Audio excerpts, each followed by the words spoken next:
This is Everyday Grammar. I'm Kaveh. And I'm Lucia. Here is a letter we got from a grammar fan.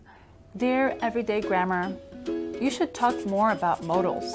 You ought to know that certain modals are difficult for English learners to understand. So unless you want to lose a grammar fan, you had better start teaching more about modals. Wow, that was a strongly worded letter. But the fan did bring up some important modals. Should, ought to, and had better. Using the letter as an example, should was used to give a suggestion or friendly advice. You should talk more about modals. Ought to is for giving advice.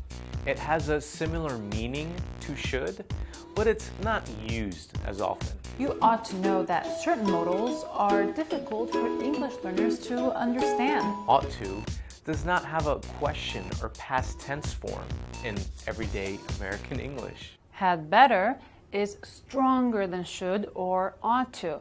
It really means you should or else.